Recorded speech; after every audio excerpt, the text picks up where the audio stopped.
আসসালামু আলাইকুম সুপ্রিয় শিক্ষার্থীবৃন্দ, তোমাদেরকে অসংখ্য ধন্যবাদ আমাদের ক্লাসটি ওপেন করে দেখার জন্য। আজকে আমরা ব্যাকরণের বিসর্গ সন্ধি নিয়ে আলোচনা করব। কি আলোচনা করব বলো দেখি? বিসর্গ সন্ধি।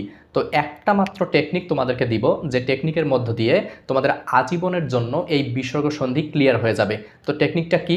টেকনিকটা বোঝার আগে একটু ছোট্ট কাহিনী তোমাদের বুঝতে হবে। সেটা হচ্ছে কেমন, যে আমাদের দেশের যে সকল মাজার রয়েছে, তো মাজারগুলোতে কিন্তু প্রত্যেক বছর বড় বড় ওরস শরীফ হয়। কি হয়? বড় বড় ওরস হয়। এই যে বড় শব্দটার আরেকটা সমার্থক শব্দ কিন্তু হচ্ছে শীর্ষ। কি বলো দেখি? শীর্ষ।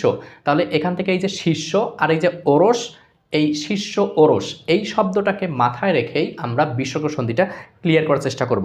তো দেখো, আমি বললাম কি, যে শীর্ষ ওরস, শীর্ষ ওরস, ঠিক আছে?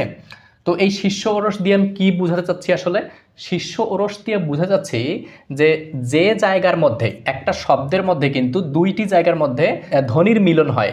এই একটা শব্দকে দুইটা বিশ্লেষণ করলে যে অংশ পাওয়া যায়, তার প্রথম অংশটা শেষ অংশ এবং দ্বিতীয় অংশটার প্রথম অংশ মিলে কিন্তু আমাদের সন্ধিটা হয়। এই যে দুইটি ধ্বনির মিলন যে হচ্ছে, এই মিলনের জায়গায় যদি তালব্য স, দীর্ঘ ইকার, মূর্ধন্য স, রেফ, ও বা ওকার, র এবং দন্ত স দেখতে পাওয়া যায়, তাহলে ওই শব্দটি কিন্তু মূলত বিসর্গ সন্ধির শব্দ। কোন সন্ধির শব্দ? বিসর্গ সন্ধির শব্দ। তো দেখো, যদি আমরা এমন করে বলি যে নিশ্চয়, দেখো মনোযোগ দাও, যে নিশ্চয়। তো দেখো তো, শব্দটাকে প্রথমে বিশ্লেষণ করলে তোমরা কি পাবা তোমাদের মনের মতো করে? যে নিশ আর কি চয়, ঠিক আছে? দুইটা স্টেপে আগে ভাগ করে নিবা। তো নিশ্চয়, তো নিশ এর মধ্যে দেখতে পাচ্ছ তোমরা তালব্য স, আর এই তালব্য স থাকলে কোন সন্ধি হয়? বিসর্গ সন্ধি না? তাহলে দেখো, তাহলে এটাকে আমরা যদি সন্ধিতে বিশ্লেষণ করি তাহলে কেমন পাবো? নি, ওই তোমার তালব্য স এর জায়গায় বিসর্গ সন্ধি যেহেতু, তার মানে বিসর্গ যোগ চয়, নিশ্চয়, ঠিক আছে? এখন একইভাবে যদি আমরা বলি নীরব, দেখো নীরব, ওকে? তো নীরব শব্দটা দেখতে পাচ্ছি নি আর রব, তাহলে নির মধ্যে দেখতে পাচ্ছি আমরা দীর্ঘ ইকার, আর দীর্ঘ ইকার থাকলেই সেটি হবে বিসর্গ সন্ধি, অর্থাৎ নি বিসর্গ যোগ রব। এখানে একটু মাথায় রাখতে হবে যে তোমার হচ্ছে দীর্ঘ ইকারটা রস্বইকার হয়ে যাবে, কেননা রস্বইকার যদি না দিই একেবারে, তাহলে তো ন বিসর্গ যোগ হতে পারে না, তাই না? তখন তো ন রব এমন বিষয়টা তো হতে পারে না। তো সেক্ষেত্রে কিন্তু নি বিসর্গ যোগ রব। ঠিক একইভাবে যদি আমাদের মূর্ধন্য স আছে এমন একটা শব্দ দিয়ে আমরা চিন্তা করি, দেখো যে আবিষ্কার, কি দেখি? আবিষ্কার। তো এখানে কিন্তু হচ্ছে আবিষ, তারপর কার, এই আবিষের মধ্যে কি মূর্ধন্য স না? তো সেক্ষেত্রে কিন্তু এই যে আবি বিসর্গ যোগ কার।